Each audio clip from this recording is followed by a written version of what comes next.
Finders keepers. Welcome to Decoding TV's coverage of Alien Earth Episode 7 entitled Emergence. Patrick Klepek, overall thoughts on this rather eventful episode? I don't know where I'm at with this show anymore. Yeah, I'm having same. a good time. I don't know if it's very good. And I'm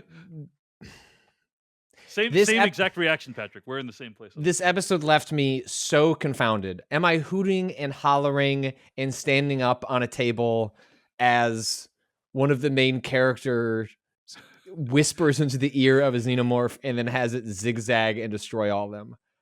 Hell yes. Like, let's go. At the same time, I also wondering, why are we doing all of this? What is this? I guess Noah Hawley seems like he's having a good time. I am having a good time. I am beginning to wonder whether this show is going to end up saying very much by the end, or is this, and look, it's okay if this is what it is. I just did think that's the show I was getting. Look, even Noah Hawley can take his action figures and he can like hit them together on screen with like a lot of money. And I wonder if that's a little bit of what is happening here. I think there's a lot of smart ideas in the show. There's a lot about it that I like, but my higher aspirations for what I thought the show might want to be and what it could be, I'm hard pressed to imagine it's going to end up being there, even if at the end I'm telling people I was thoroughly entertained. But I think I expected to be more than just entertained. I think I expected to be a little more thought-provoking. And it's very hard for me to imagine the show ending up in that place with one episode to go. It seems like we're headed towards a lot of cool action set pieces and weirdness, and I'm here for it. But it's not really the show I thought I was getting when Noah Hawley was making an Aliens television show, nor is it the show I thought I was getting as that show kind of hit that midpoint that you and I were like, wow, pieces are on the table. Questions are being asked. Can't wait to see them answered. And it feels like the show's going to end up in a different place, even if the spectacle itself is a joy to behold. This, to me, is a classic example of a show's reach exceeding its grasp. And it feels to me like the show did not have enough budget, did not have enough time to really achieve what it was trying to achieve. The sweeping scope and nature of what it was attempting to achieve just was not accomplishable using the resources that it had. And why am I saying that? What do I mean by that? It really feels like from this point forward, it's all just going to be action all the way to the end, right? Like, we're going to have some big confrontations next episode, but like the time for the character development is basically over, right? Pretty much, it feels like. And so therefore, it's like, okay, well, what has the show accomplished until this point? And the answer, in my opinion, is not very much. And that's, that is a little disappointing, right? And so that's what leads me to my statement of reach exceeding its grasp, because you can imagine a show that was 4 episodes longer than this, where you really got to take time to develop these relationships between the hybrids, between, Boy Cavalier and the hybrids, between Hermit and Wendy. And instead, it just feels like we're fast forwarding through all of them.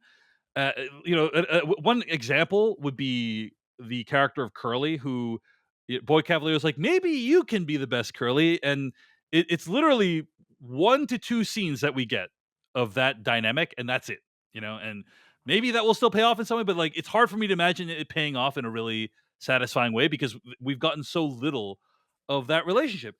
And honestly, I also feel like, did we need to spend that time going back to the Maginot and like learning everything that happened there?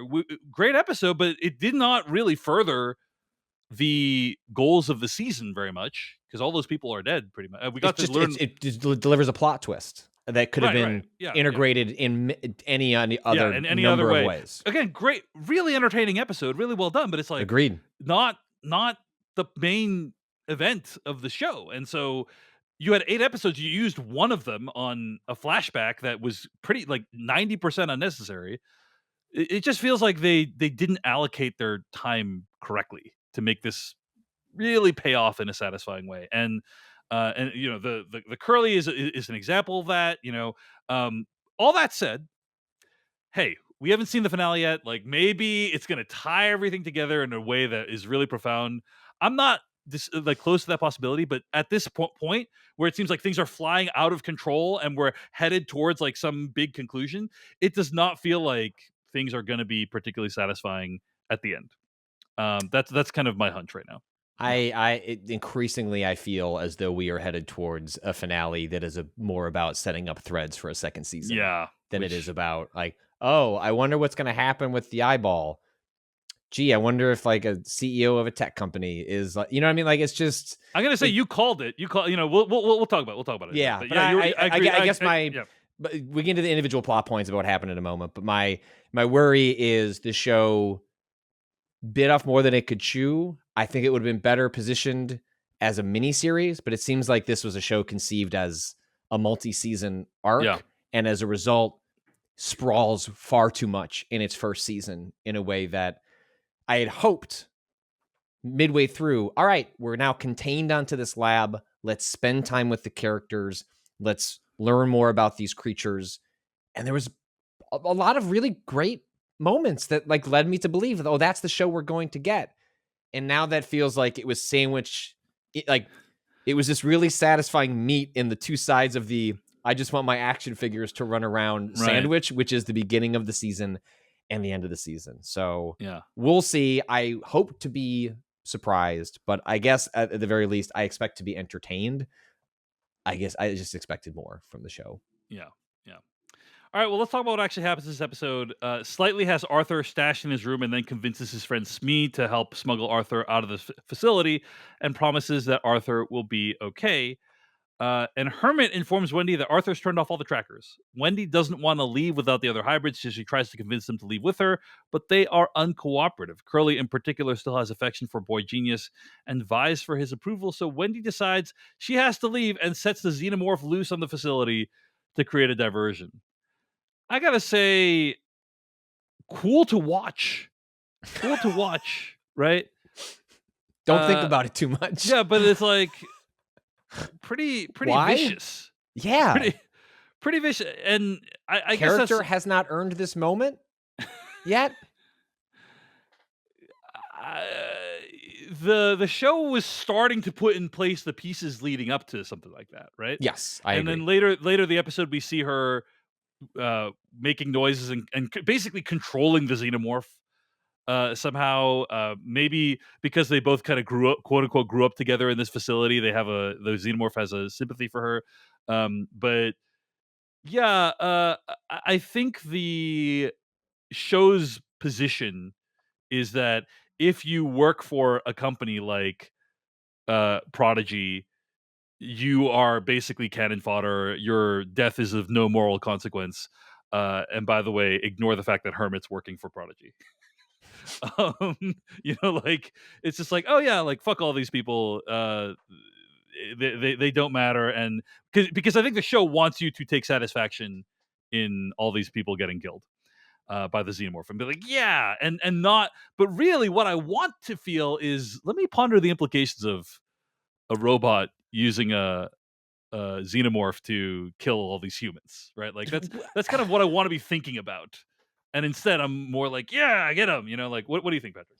Well, and even in like, you're not supposed to feel sympathy. Well, this is a really dystopic version of Earth. Like, Yeah, how, what options do these people have? Like, what are the career options right. in the like five corporations as government? You know what I mean? Like, so if you end up, some of the most sympathetic I am is to like the soldiers who are like, yeah, we got it pretty good. Like, it's bad out there. Like this, not so bad. Yeah, And tropical island, like the monsters tropical, are I bet the contained. food is good there. Yeah, I bet the yeah, facilities are top notch. And so it's like, I don't look at all the people in that lab as like, like they're out here to further the interests. Like these are evil collaborators. Like, what is there to collaborate with if that is your only option in society? right. So it's just a very rushed and confused show that I can't tell, has it spent all this time setting up things that it could say just to justify the spectacle as opposed to wanting to say very much with all that. And even then, it's like I'm exhausted at like Oliphant's character. Like just like poke him, do something. Where is this all He did going? some stuff this he's actually the one character I'm cool with because at least he has a plan and is executing it, you know? I know, but it also just feels like we're really doling that out. Like clearly we're not going to get a resolution that till the end. And so Yeah. um I don't know. I guess I just found it's interesting because it's the kind of quintessential show that in the moment I'm having a really good time. And then the moment the episode ended, I just started thinking back on it and was like, wait a second. Huh. I don't know that I liked that as much as how I felt by the colors that dazzled me on the screen Right. when I was watching it. So yeah, I'm with you. I think they skip a lot of arc with Wendy. Like getting us to a place where she is ready to, I guess the justification is like what they did to her friend and like purging the memories. If they do that to you, they could do it to anybody. I get again on the page. I understand the logic. I just don't emotionally feel like Exactly. we got Exactly. there. And I think Yeah. the relationship between the husband and wife scientists and the leaps the show takes with them is indicative of the leaps the show takes with everybody. It's Right. so excited to get to a place Yeah. with the characters that it ends up turning interesting character arcs into plot devices and reasons for the story to move along more so than they are actual character development or meaningful interactions between the characters. And that's a frustrating place to be because it feels like it's a show with a lot of really interesting component pieces. I don't like how they're lined up and the time that each of them gets. Yeah. We're in the exact same place. Again, we did have some of it where Wendy says, "What gives you the right to study these things and kill them?" And maybe I don't actually want to be human. And but it's a little bit of a leap to go from that to I'm just going to indiscriminately slaughter all these humans, right? Like, Right. Right. um, uh, now later on, she is under she's under bodily threat, and then that makes a lot more sense. 100%. But instead, she's like, "Hey, I'm gonna set this loose to basically create a diversion so that she can leave." Right? It's not like maybe she perceives that she is under threat at the time, but not in the same way as at the end of the episode. Whatever. I think you guys all get our point. So let us know what you think, by the way, at decodingtv@gmail.com. Are we being too harsh on the show? Kirsch intercepts Slightly and Smee, and they are shocked to discover that he actually wants them to succeed at their mission. So he helps them to get to the beach. While on their way off the island, Arthur wakes up from his facehugger nap, but he eventually pieces together that something is wrong. However, before he can get them back to base, the baby xenomorph bursts out of Arthur's chest and flees. It's later caught by Kirsch, which is obviously something that both parties are interested in possessing, both Utani and Prodigy. Pretty silly sequence of scenes, I would say. I think I think the show wants to be funny, and I think it is kind of funny. Like it's like the idea of these two robot children lugging around this soon-to-be corpse is kind of funny. But I will say, Arthur, man, he's a real one all the way to the end. Like just a very kind, compassionate soul. Mm-hmm. And I do think that one concept that the show successfully pulls off is there is no place for you in this universe. There is no place for you for a kind, compassionate, honest soul in this future where five companies control the world. And Arthur obviously meets a horrifying end. Smee and Slightly meet Morrow's men offshore, but they don't have the xenomorph, so Morrow takes them hostage and brings them to the compound, only for Kirsch to get the upper hand on them. Uh, cool moment. Like it's a cool payoff because we know Kirsch is aware of everything that's been going on, Yep. and so that actually was a nice moment. But yeah, I really felt for Slightly when he's trying to communicate to Morrow what's going on. He's like, "Hey, I did everything you asked. It didn't play out the way you said. The thing burst out of his chest way sooner, and you can imagine how flummoxed an adult would be in that situation, let alone a child. But it's fun to see Kirsch and Morrow finally reunite, and Kirsch seemingly get the upper hand. I'm just going to say this, Patrick. I don't know if Kirsch is going to be the ultimate victor in this one. I'm just gonna put that out there. Any thoughts or predictions on that one? No, yeah, it feels like the show is positioning Kirsch as like, oh, above it all, just moving pieces on a board, running like kind of his own grand little experiment. But I think ultimately the lesson for everybody on the show is going to be that you will be bit back in some way. Yeah. So I expect that to happen to some degree. But what's fun is you don't really know how it's going to work out for him specifically. Like with all the humans, it's like, yeah, okay, literally every creature shown on this show can help you meet a grisly end, and it all makes sense. With Kirsch, you have to be a little more creative on wondering Yeah. how's that all going to play out, which is fun. Yeah. I'm guessing both Morrow and Kirsch are going to die at the end of this. I don't think either of them survive this. That's my guess.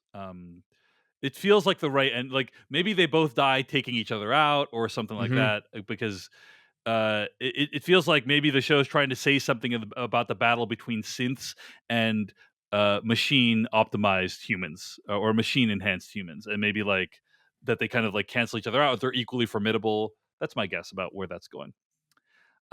Boy Cavalier attempts to communicate with the eye sheep creature and is successful at getting it to understand him. He wants to find a body to put the eye into, and by the end of his scene in this episode, he realizes he has the perfect candidate. Patrick Klepek. I mean, you had predicted that the way Boy Cavalier dies is the eye gets put into his body, right? And so I actually think that's still highly possible. But I'm curious. At the end of his scene, he says like, "Oh, I've got the perfect idea." What do you think he's talking about? What do you think he's talking about? That I don't know. I thought maybe it was his assistant. Yeah, Like it could be maybe his assistant Adam. I thought it's possible it could be himself, because of maybe he thinks like, oh, this eye creature takes over any it's an body, augment. Yeah, but not me because I'm a genius, and therefore, I think that's possible that he's talking about himself. that would be It's a good also twist. Like because it would allow my prediction to land, and also for the show to swerve with the audience a little bit, which is that he volunteers. In a show in which so many people are got by creatures that attack them right. for Yeah. sort of like behavioral or fear-based reasons, if he was to willingly give himself over to the eye, that's a fun inverse of the relationship these creatures usually have with the humans on the show. Seems also possible he could be talking about Curly. I know, I had the reaction of, can that eye creature even take over a hybrid? Like, would that make sense? But recall the fact that the eye creature went straight for Nibs, right? In the introductory scene. So we don't know what would happen if it tried to take over a hybrid. Maybe it can't tell the difference between Right. Who organic, knows? like Yeah. even like the weird bug creatures. How are they able to feast on one of the it's like, oh well, they have a line about like, well, I guess certain kinds of material were not really so there. I'm curious, I'm with you, but I didn't ultimately, regardless of whether one of the kids is brought in, it ends up, I think there's like a shot, like very easy to imagine, like a final shot of the season is the eyeball in him, like Yeah. ready to go on like a conference call or something, Uh-huh. and I I don't expect think we've where it's heard end up. I don't think we've heard the eye speak with a voice before. Even though it took over that engineer on the Mhm. ship, I don't think we've heard the eye speak before. No. Um, but I'm curious if it's capable of doing that or what the voice would sound like. Anyway, off on the way off the island, Nibs, Wendy, and Hermit find the graves of the kids' bodies and pay their respects. They, at some point, Wendy uses her xenomorph communicating abilities to kill a bunch more dudes. And right when they're about to get off the island, they're ambushed by Prodigy forces. Nibs kills one of the guards, and Wendy is about to call in the xenomorph to help them. But before any more people die, Hermit zaps Nibs into submission, possibly killing her. And Wendy realizes finally that Hermit is not fully on her side. And that's basically where the episode ends. Patrick Klepek, any other thoughts on this episode? I think it is audacious to the point of absurdity how often this show in this episode puts the xenomorph in daylight. Mm, Um, yeah. there's look, I love knowing that at many times there's a person inside that suit. But traditionally, the way the xenomorph is shot is using a combination of shadows, darkness, to like play with how that looks. And Alien Earth just like it's just out in the open. Like, it is the brightest this creature has ever been shot and Yeah. shown so starkly, and that itself is interesting. But it also sort of like a xenomorph can be killed. Like, it is not invulnerable to bullets, and I just have a hard time buying a little bit like in broad daylight, a bunch of highly trained military personnel can't land a fucking shot on a creature that will bleed and will die. So maybe that scene on the dock plays out slightly differently than how it's sort of set up at the end of the episode. But I think it's, like, again, interesting and audacious for the show to put so much of this creature in the daytime. I also think it comes down with some pretty notable downsides, which are just the budget of the show, as big as it is, can't really sometimes hide the fact that, like, it's just a guy kind of going like this, and it comes across as a little silly, and at moments where I don't think it's intentionally trying to be. I watched the original Ridley Scott Alien recently, and Mhm. it is really astonishing how little we see of the creature in that Yeah. movie, right? Yeah, it's a lot of it is atmospheric. It's really not until James Cameron's Alien that we really get a sense of, like, Aliens, I should say, that we really get a sense of how this thing looks and moves in a real way. It's the shots are so brief, and they don't even look, in my opinion, they don't look particularly great No. compared to everything else we see of the modern aliens. So the look has evolved a lot over the years for sure. There is a very brief scene where it's implied that Wendy has telepathic capabilities. I don't know if you noticed that. She kind of can hear Boy Cavalier's thoughts. Do you Oh, I remember that? missed that. No, Oh I yeah, didn't pick up on that. that was my interpretation. Is like there's this idea that maybe she can hear Boy Cavalier. So it's very brief. I watched it a few times. I wasn't exactly sure what the show was trying to communicate, but I'm really curious if and how that's going to pay off. I mean, look, Patrick, let's talk about the final episode. We haven't seen it. Uh, any predictions? Anything you would like to see happen in the final episode? Right? I've already said would love to see the Morrow Kirsch confrontation. Those are Mhm. just two great actors, and I'm really excited to see them go head to head. But anything else that we talked about Boy Cavalier being taken over by Eye Creature, that's probably going to happen. But the questions, right? The open questions are: what's going to happen with the xenomorph and alien creatures? Like, are they gonna be alive? Are they just wandering around on this island? Are they gonna get off the I don't think it makes sense for them to get off the island.